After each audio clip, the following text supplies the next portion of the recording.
सर्वप्रथम विद्यार्थ्याला log in window दिसेल। येथे विद्यार्थ्याने त्याला मिळालेला सीट नंबर टाईप करायचा आहे आणि पासवर्ड टाईप करून लॉग इन बटनावर क्लिक करावे।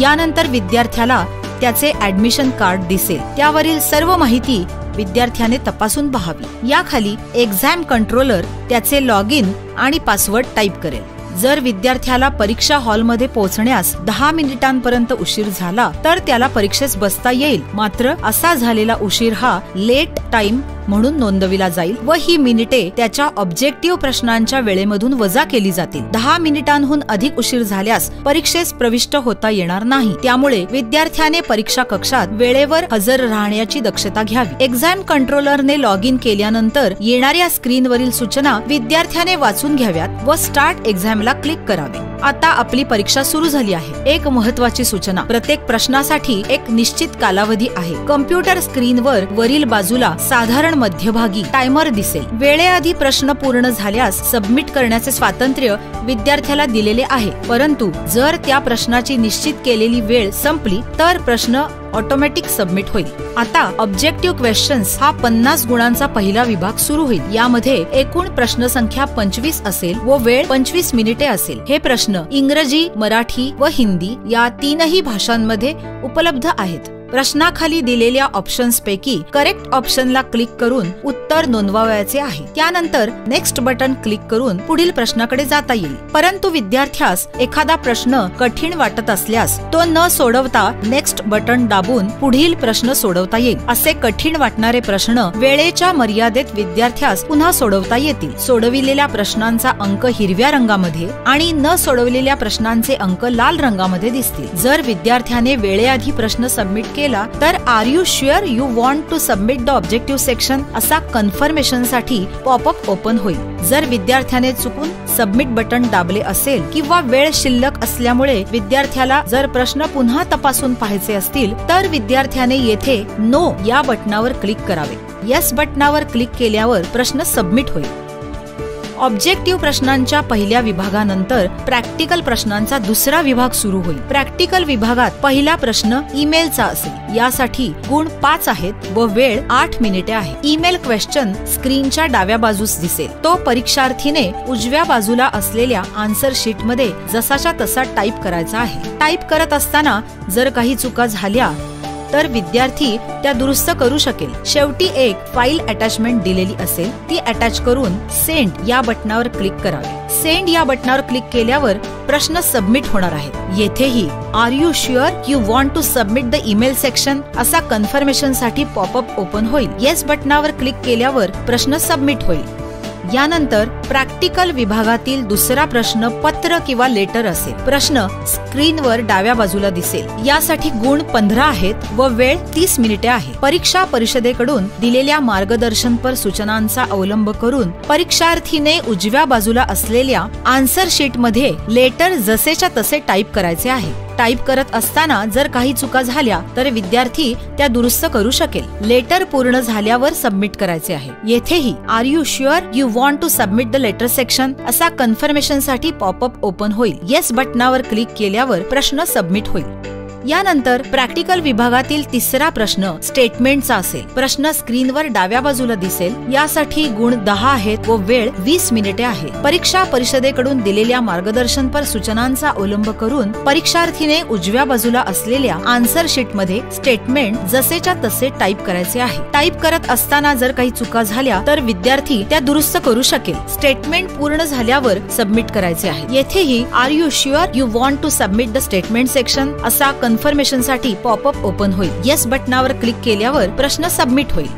परीक्षेत शेवटच्या तिसऱ्या विभागात स्पीड पॅसेजचा प्रश्न असेल। प्रश्न स्क्रीनवर डाव्या बाजूला दिसेल। स्पीड पॅसेज सुरू होण्यापूर्वी स्क्रीनवर 30 सेकंदांचा काउंट डाऊन टायमर दिसेल। या 30 सेकंदात विद्यार्थ्यास स्पीड पॅसेज टाईप करता येणार नाही। 7 मिनिटात विद्यार्थ्याचा स्पीड पॅसेज पूर्ण होणे अपेक्षित आहे। स्पीड पॅसेज साठी 20 गुण आहेत। स्पीड पॅसेज संदर्भात अत्यंत महत्त्वाची सूचना. स्पीड पॅसेज मध्ये विद्यार्थ्याने चुका दुरुस्त करू नयेत. स्पीड पॅसेज मध्ये जर विद्यार्थ्याने बॅकस्पेस किंवा डिलीट कीज वापरून चुका दुरुस्त केल्या तर अशा प्रत्येक बॅकस्पेस किंवा डिलीट की साठी चूक मोजली जाऊन प्रत्येक चुकीसाठी अर्धा गुण कमी करण्यात येईल, याची विद्यार्थ्यांनी नोंद घ्यावी.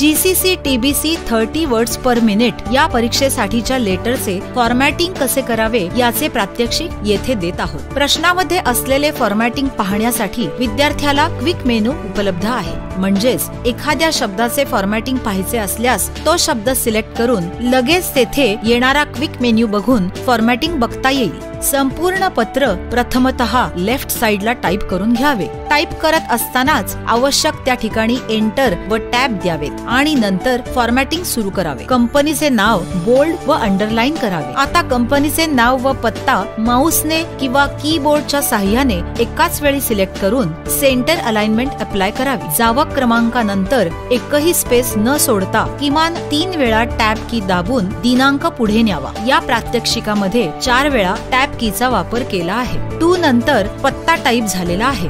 विषय व संदर्भ माऊस किंवा कीबोर्डच्या साहाय्याने सिलेक्ट करून फॉन्ट बोल्ड करावा. टॅब की 2दा प्रेस करून विषय पुढे घ्यावा.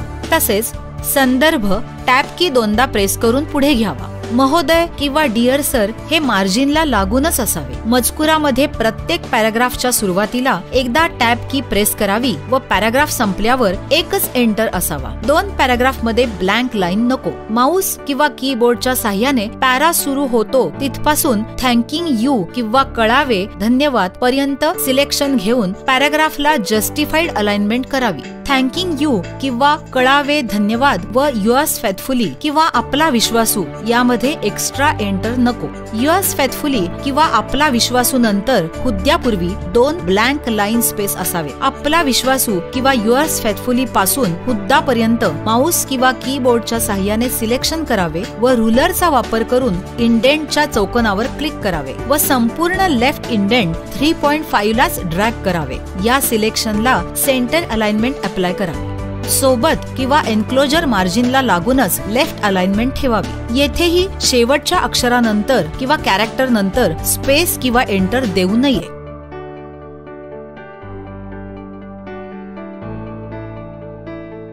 अशा प्रकारे आपले पत्र आता संपूर्ण झाले आहे.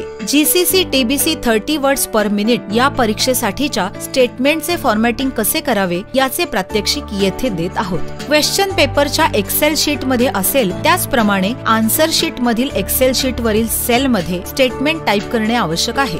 या प्रात्यक्षिकामध्ये B3 या सेल मध्ये स्टेटमेंट सुरू झाले आहे. प्रश्नामधील सेलला क्लिक केल्यावर नेम बॉक्स मध्ये सेल ऍड्रेस दिसतो. तो विद्यार्थ्याने कन्फर्म करून त्याप्रमाणे आन्सर शीट मध्ये स्टेटमेंट सुरू करावे. संपूर्ण स्टेटमेंट टाईप करून घ्यावे.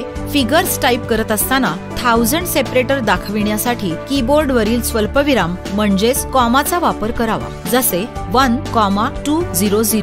या बाबीसाठी परीक्षेत फॉर्मॅटिंग टूल्सचा वापर करू नये याची कृपया नोंद घ्यावी. तसेच मराठी व हिंदी माध्यमाच्या विद्यार्थ्यांनी प्रश्नात जर मराठी अंक असतील तर कीबोर्डवरील QWERT च्या वर असणाऱ्या अंकांचा वापर करून मराठी अंक टाईप करावेत. इंग्रजी अंक असतील तर न्यूमॅरिक कीपॅडचा वापर करून इंग्रजी अंक टाईप करावेत. आता फॉर्मॅटिंग सुरू करावे. शेवटच्या 3 रकान्यांची विड्थ ज्यामध्ये स्टॅटिस्टिक्स असते 3ही रकाने एकसारखी विड्थ असणे आवश्यक आहे. त्यासाठी 3ही रकाने म्हणजेच कॉलम्स सिलेक्ट करून घ्यावेत व एकाच वेळी त्यांची विड्थ योग्य तितकी करून घ्यावी.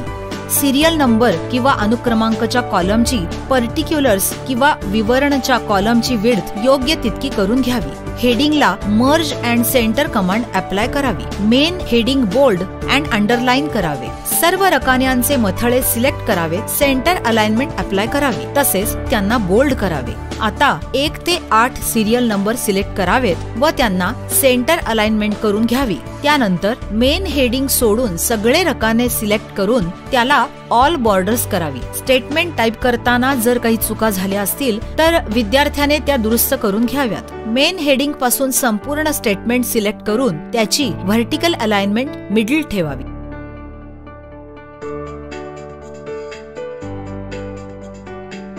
अशा प्रकारे आपला तक्ता किंवा स्टेटमेंट आता संपूर्ण झालेले आहे। महाराष्ट्र राज्य परीक्षा परिषदेकडून सर्व परीक्षार्थींना हार्दिक शुभेच्छा।